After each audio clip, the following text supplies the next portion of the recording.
Hi friends, मैं हूं आपका अपना रमता जोगी और स्वागत करता हूं आप सबों का अध्यात्म एवं आत्मानुभूति चैनल पर। आज जिस ग्रंथ पर चर्चा होने वाली है उसका नाम है विवेक चूड़ामणि। यह ग्रंथ आदि गुरु शंकराचार्य द्वारा रचित है और यह संपूर्ण उपनिषदों का सार है। यदि आपके पास समय नहीं है, समय का अभाव है और आप उपनिषदों का अध्ययन नहीं कर सकते हैं, तो आप केवल और केवल सिर्फ एक इस ग्रंथ को पढ़कर सभी तरह के आध्यात्मिक प्रश्नों का समाधान पा सकते हैं और आप अपने अध्यात्म के मार्ग को प्रशस्त कर सकते हैं। तो सबसे पहले हम इसके विषय सूची को देखेंगे, जहां ये बतलाते हैं मंगलाचरण, जिसमें वे ब्रह्मनिष्ठा का महात्म्य, ज्ञान कैसे प्राप्त हो, कौन है उसके अधिकारी, गुरुचरण में जाने का आदेश, उपदेश की विधि, शिष्य के प्रश्न, उनकी प्रशंसा, आत्मज्ञान का महत्व, ये सब।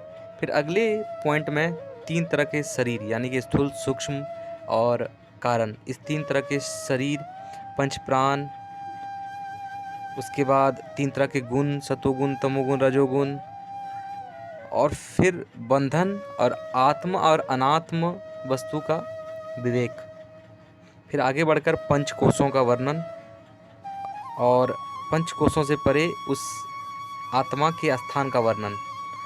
अन्नमय कोश, प्राणमय कोश, मनोमय कोश, विज्ञानमय कोश और आनंदमय कोश, इन 5 तरह के कोशों का वर्णन, उससे परे आत्मा के स्थान का वर्णन।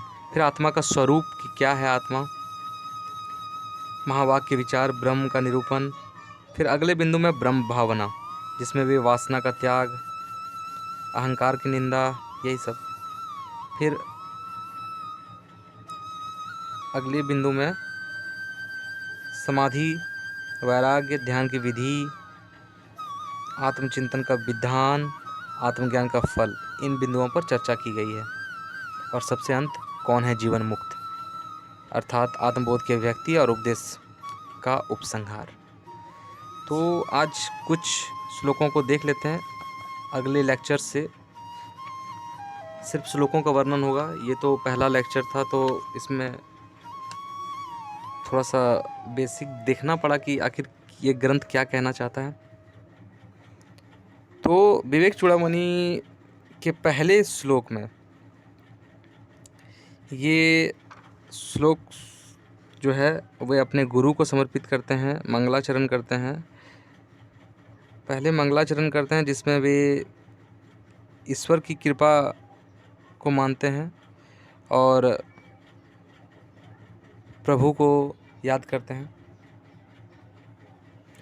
फिर अपने गुरु को वे जो है प्रणाम करते हैं। सर्व वेदांत सिद्धांत गोचरम तम गोचरम गोविंदम परमानंदम सद्गुरुम प्रणतो अशम अहम। अज्ञेय होकर भी जो संपूर्ण वेदांत के सिद्धांत वाक्यों से जाने जाते हैं, अर्थात जिन्हें वेद वाक्यों से ही जाना जा सकता है, उन परमानंद स्वरूप श्री सद्गुरुदेव श्री गोविंद पाद को मैं प्रणाम करता हूँ। अब आगे का श्लोक शुरू होता है। पहले श्लोक में बोलते हैं कि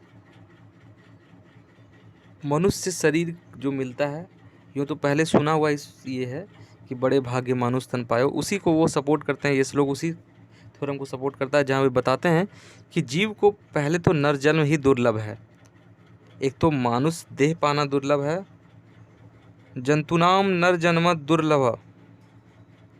फिर बोलता है पुरुष होना दुर्लभ है, उसमें भी पुरुष देह पाना ये उससे भी बड़ा दुर्लभ है। और फिर ब्राह्मण के यहाँ जन्म लेना, और फिर वैदिक धर्म का अनुगामी होना, और उसमें भी विद्वान होना, ये सब कठिन है। आत्मा और अनात्मा का विवेक, सम्यक अनुभव, ब्रह्म आत्मा का स्थिति, ब्रह्म और आत्मा में ऐक्य का अनुभव, ये सब करोड़ों जन्म के किए गए शुभ कर्मों के बिना प्राप्त हो ही नहीं सकता। पहले श्लोक में वे एक तो मनुष्य शरीर को प्राप्त होना दुर्लभ बताते हैं, और मनुष्य शरीर में भी पुरुष का होना, फिर ब्राह्मण के यहाँ जन्म लेना, और फिर वैदिक धर्म का अनुसरण करना, और उसमें भी विद्वान होना, ये सब वे एक जन्म का फल नहीं बताते हैं, वे बताते हैं कई जन्मों के फलों का यह समागम है। कई जन्मों के पुण्य कर्मों के फल के स्वरूप ही ये सारी चीजें एक साथ सुलभ हो पाती है।